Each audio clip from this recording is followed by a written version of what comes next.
Hey guys, so last night I went with my friend to see The Secret Life of Pets, and so I had heard of this movie, and I kind of had a bit of my doubts, but it had so far I just checked like 2 minutes ago. It has like 78% critic reviews, which is actually not that bad, and so then I figured, oh, this should be all right.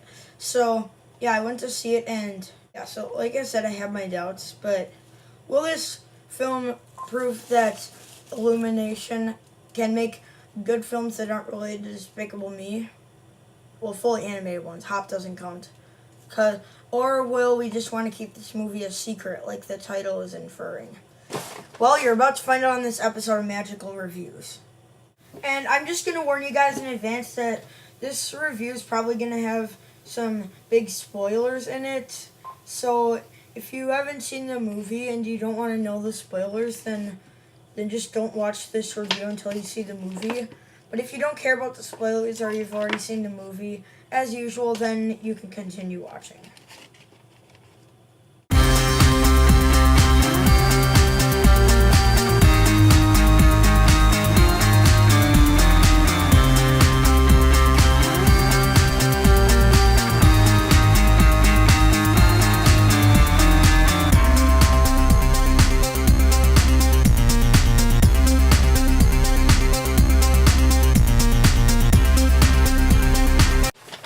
So this film is kind of like Minions in the way that it shows that the main focus is the humor rather than the writing.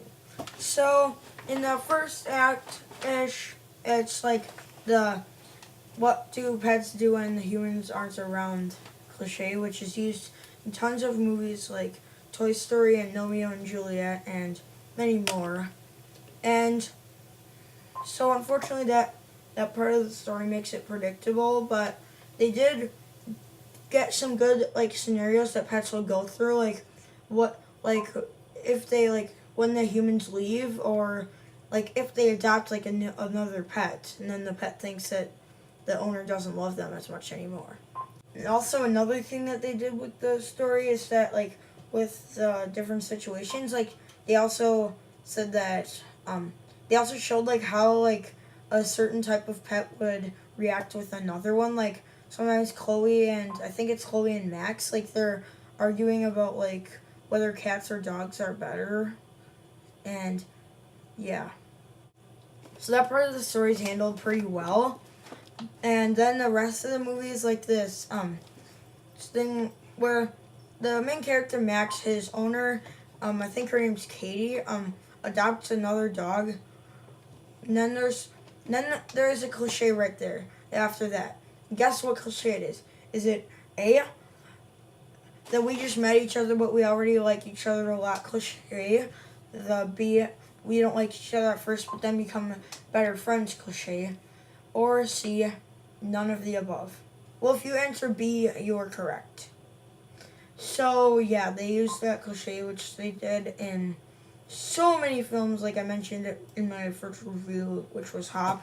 They even used it in that movie and Despicable Me, Zootopia, and a ton of other ones.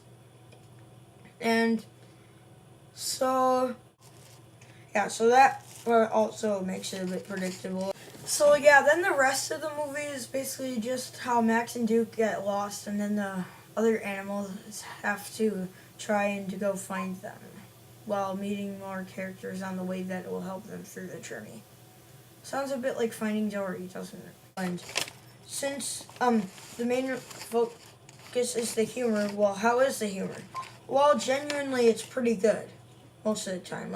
There's some really good slapstick by Chloe in one part of the movie, without spoiling anything. But they made a pop culture reference where it shows them watching a YouTube video, and then you can also see things they're in New York City.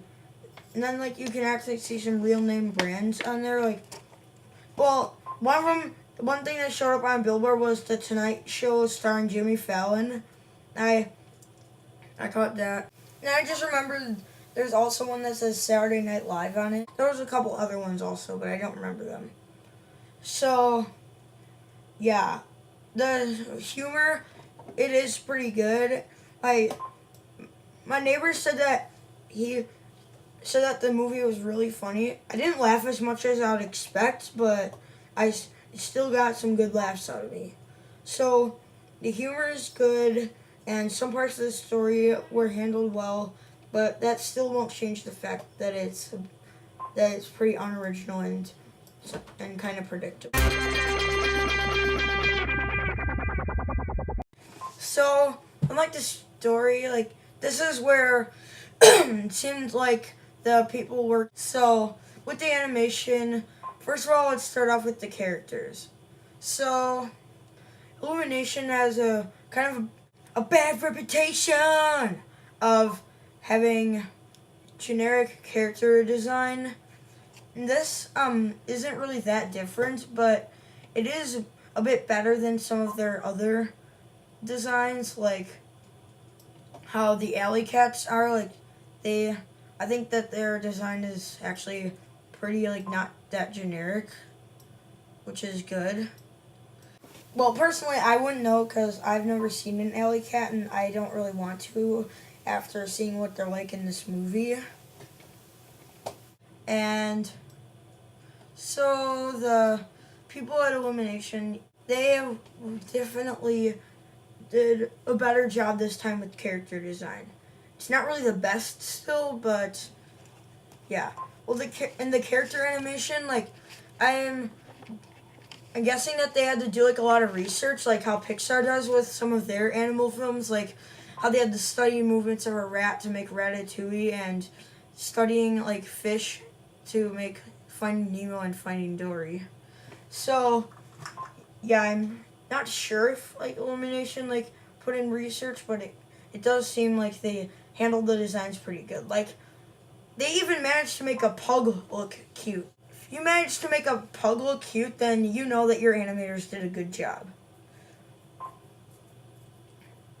Cause my friend he thinks that pugs are really ugly, and even he admitted that the one in there looked good. So yeah, and then I'm not sure if I mentioned the textures yet, but they look really good. Not really the best, but they're still pretty good. Like, I don't know if they're really as good as the textures in the Angry Birds movie. It's kind of hard to say it, but both textures do look great. And yeah, so the animation was definitely where they put their best effort in, and it definitely paid off. So the characters are a bit better than the story, but are still a bit cliched. Like, first of all, we have Max, who is like the one that is kind of like a little bit of a jerk sometimes. Like, let me think. That one babysitter reminds me a bit in one part of that one babysitter from Monster House, like where she like I think her name's like Samantha or something. But the point is she like breaks like a vase, and then she's like, "Oh, DJ, why'd you do that?"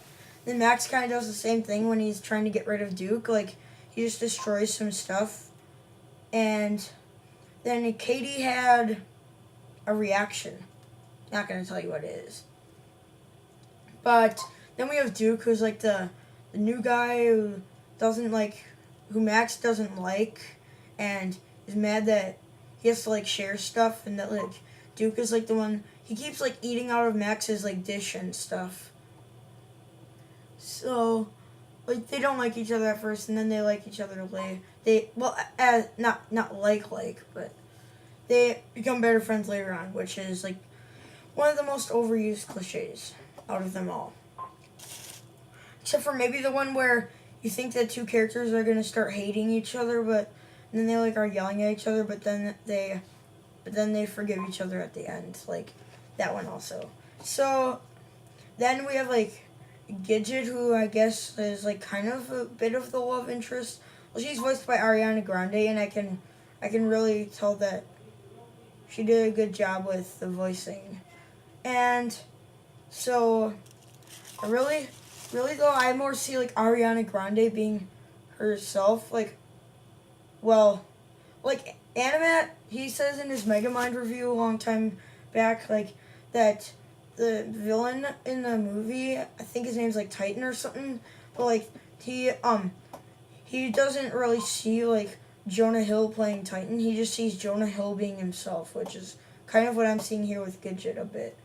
But like, I can really tell that the character is a lot like her, Ariana Grande herself, like, and then like the other friends, they're not really in the movie as much. Like Buddy, like I think he's like the really long dog, like the Dachshund or however you pronounce it. Dachshund, I'm not really sure, but yeah. And then we have Chloe, who's actually pretty funny, cause like she's like the only cat, and like there's like probably like 4 other dogs, and then like Gidget, I thought that she was a cat also, but she's like not. She looks like one a little bit. Like even at McDonald's, like my friend, like he asked for like the cat toy, and like they gave him one of Gidget's, so I guess they thought that she was a cat.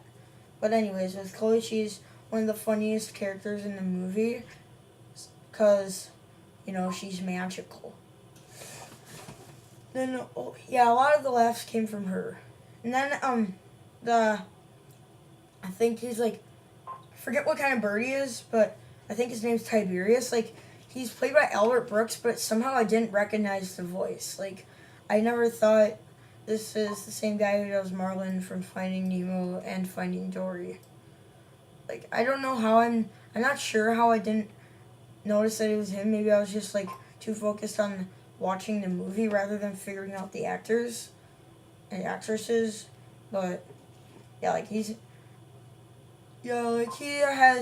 kind of like had a bad history. Like he's kind of like wild. He kind of like tries to eat some of the pets, like the hamster whose name I can't remember. I think it's like Rusty or something. But he's one of the best. He's also a pretty good character.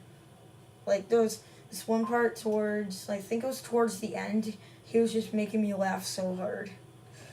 So yeah, and then there's the other dogs that aren't really in the movie that much, like the pug. Like as I mentioned before, they were able to make a pug look cute, which is not easy because I call them pugly. So yeah. Then the bunny, I think his name is Snowball. I guess you could say he's the villain, either that or the animal control people. I'm not really sure. Neither one is really that good as a villain. Like, it's kind of like that chick dude from Hop. Like, I don't mean like a hot chick, but I mean like literally like, like the type of animal. Like, he was like a terrible villain.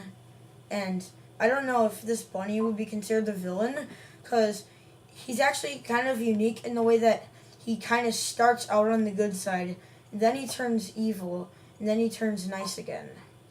So, yeah, I haven't really seen that before. I've seen good guys gone bad, like in Revenge of the Sith, and bad guys gone good, like in Despicable Me, but never like switching from the good side to the bad side and then back, or at least as far as I remember. Well, I don't know, but yeah, the characters, some may need a little bit of work, but the other ones are pretty good. So, The Secret Life of Pets is definitely not great because of its cliched and unoriginally predictable story, and some characters are not that good, but the ones that are good and the good humor and nice looking animation make this worth watching. So if you like Illumination's other films, then you'll probably like this too, but I would just lower your expectations a little bit. So yeah, like I said, it's definitely not great, but it's not bad, and it's definitely turned out better than I thought it would.